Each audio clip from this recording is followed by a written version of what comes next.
हरे कृष्णा। राधे राधे सभी भक्तों को। कार्तिक कृष्ण पक्ष की रमा एकादशी की व्रत कथा।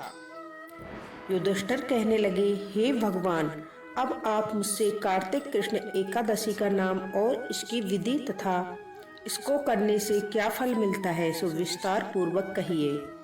भगवान श्री कृष्ण बोले, इस एकादशी का नाम रमा एकादशी है। यह बड़े बड़े पापों का नाश करने वाली होती है। मैं तुमसे इसकी कथा कहता हूँ, तुम ध्यान पूर्वक सुनो।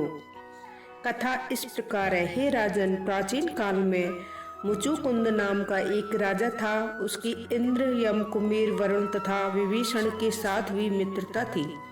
वह बड़ा ही धर्मात्मा था, विष्णु भक्त और न्याय प्रिय राजा था। उस राजा के चंद्रभागा नाम की एक कन्या थी। राजा ने चंद्रभागा का विवाह राजा चंद्रसेन के पुत्र शोभन के साथ कर दिया। एक समय शोभन ससुर के घर आया। उन्हीं दिनों जल्द ही पुण्यदायिनी रमा एकादशी भी आने वाली थी। जब व्रत का दिन समीप आ गया तो चंद्रभागा को अत्यंत चिंता हुई कि मेरे पति बहुत ही दुर्बल है, यह व्रत कैसे करेंगे, और मेरे पिता की आज्ञा अति कठोर है। दशमी को राजा ने ढोल बजवाकर सारे राज्य में ये घोषणा करवा दी कि एकादशी को कोई भी भोजन नहीं करेगा। घोषणा सुनते ही शोभन को अत्यंत चिंता हुई और अपनी पत्नी से कहा, हे प्रिय, अब क्या करना चाहिए? मैं तो किसी भी प्रकार भी भूख सहन नहीं कर सकूंगा। ऐसा उपाय बतलाओ कि जिससे मेरा कष्ट बच सके, अन्यथा मेरे प्राण अवश्य ही चले जाएंगे। चंद्रभागा कहने लगी, स्वामी, मेरे पिता के राज्य में एकादशी के दिन कोई भी भोजन नहीं करता है। यहाँ तक कि हाथी, घोड़ा, गौ आदि भी तृण, अन्न, जल आदि ग्रहण नहीं करते हैं। फिर मनुष्य कैसे भोजन कर सकते हैं? यदि आप भोजन करना चाहते हैं तो किसी दूसरे स्थान पर चले जाइए, और यदि आप यहाँ रहना चाहते हो तो आपको एकादशी का व्रत करना पड़ेगा। ऐसा सुनकर शोभन कहने लगा, हे प्रिय, मैं व्रत अवश्य करूँगा। जो भाग्य में होगा वह देखा जाएगा। ऐसा विचार कर उसने व्रत रख लिया और वह भूख और प्यास से अत्यंत पीड़ित होने लगा। जब सूर्य नारायण अस्त हो गए और रात्रि को जागरण का समय आया, वह शोभन को अत्यंत दुखदायी प्रतीत हुआ। प्रातः काल होते ही शोभन के प्राण निकल गए। तब राजा ने उसका दाह संस्कार कराया, परंतु चंद्रभागा अपने पिता की आज्ञा से सती नहीं हुई और अपने पिता के घर में ही रहने लगे। रमा एकादशी के प्रभाव से शोभन को मंदराचल पर्वत पर धन्य धान से युक्त तथा शत्रुओं से रहित एक सुंदर देवपुर नगर का राज्य प्राप्त हुआ। देवपुर सुंदर स्वर्ण खम्भों पर निर्मित था और उसमें शोभन को बहुमूल्य वस्त्र आभूषण भी मिले। एक समय मुचुकुंद के नगर में रहने वाले सोम शर्मा नाम का ब्राह्मण तीर्थ यात्रा करता हुआ घूमता घूमता उधर जा निकला और उसने शोभन को पहचान लिया कि यह तो राजा का जमाई शोभन है।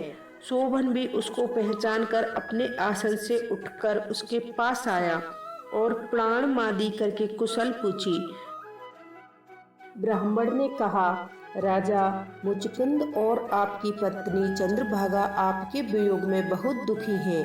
वैसे नगर में सब कुशल से हैं। तत्पश्चात ब्राह्मण बोला, हे राजन, मुझको अत्यंत आश्चर्य हो रहा है कि ऐसा सुंदर नगर जो ना कभी देखा न सुना, आपको यह मनोरम अद्भुत नगर किस प्रकार प्राप्त हुआ? तब शोभन बोला, कार्तिक कृष्ण पक्ष की रमा एकादशी का व्रत करने से मुझे ऐसा नगर प्राप्त हुआ है। यह अस्त्र है। इस पर ब्राह्मण बोला, हे राजन, परंतु यह स्त्र क्यों नहीं है और स्त्र कैसे हो सकता है, सो आप मुझे बताइए, फिर मैं इसका उपाय करूंगा। शोभन बोला, मैंने इस व्रत को श्रद्धा रहित होकर किया है, अतः यह सब कुछ अस्त्र है। यदि आप मेरी पत्नी चंद्रभागा को यह वृत्तांत कहें जिससे वह इसका उचित उपाय करे तो यह स्तर हो सकता है।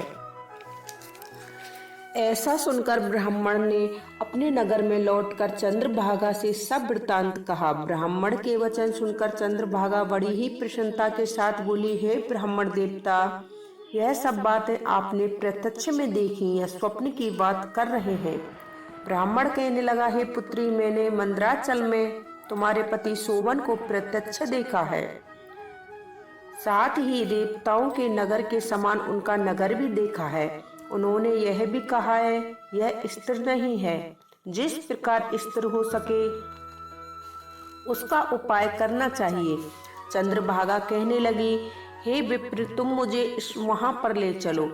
मुझे पतिदेव के दर्शन करने की तीव्र इच्छा है। मैं अपने किए हुए पुण्य से उस नगर को स्थिर बनाने का प्रयत्न करूंगी।